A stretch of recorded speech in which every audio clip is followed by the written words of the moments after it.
जो सबसे ज़्यादा इम्पॉर्टेंट चीज़ें हैं वही तो बिजनेस में आना चाहिए, वो बिजनेस में है ही नहीं या एक्सेप्ट नहीं कर रहे हैं, चाहे SIR हो, पोल्यूशन हो और जो इंटरनेशनल रिलेशनशिप है उसके लिए तो तैयार नहीं है। और एक बात है, दूसरी बात है, कभी पार्लियामेंट 150 डेज, 51 डेज, 140 दिन, 150 दिन चलता था।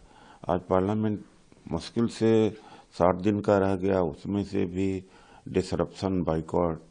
तो पार्लियामेंट का मीनिंग खत्म करते जा रहे हैं, तो एक तरह से डिक्टेटरशिप है। तो SIR के ऊपर सबसे पहले चर्चा होना चाहिए, इसलिए लोगों की जाने जा रही हैं। जानने जाने के बावजूद जो इसमें धांधलियां हो रही हैं वो तो मतलब इररिपेयरेबल लॉस है। वो तो डेमोक्रेसी की चूल्हे हिला दे रहा है। ऐसे विषय पर अगर चर्चा नहीं होता और पार्लियामेंट के बिजनेस में नहीं आता है तो फिर किस तरह से पार्लियामेंट चलाना चाहते हैं, किस बात के लिए लड़ना चाहते हैं? फिर तो ठीक है, 1 मिनट में 5 मिनट में सारे बिल पास करा दें।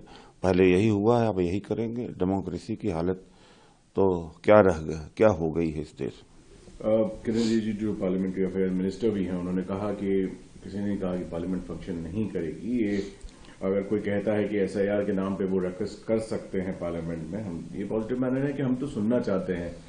क्या सुनना चाहते हैं? सुनना चाहते हैं, सुन तो रहे ही। जब तक ये डिस्कशन न हो, सुन नहीं रहे क्या? कोई बहरा है?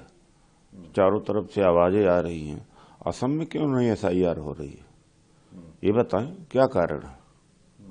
वहाँ जो अपने सुविधा के हिसाब से चीजें चला रहे हैं, नहीं देश के हिसाब से नहीं, संविधान के हिसाब से नहीं, लोकतंत्र के हिसाब से नहीं, तो अपनी सुविधा के हिसाब से हर चीज कर रहे हैं।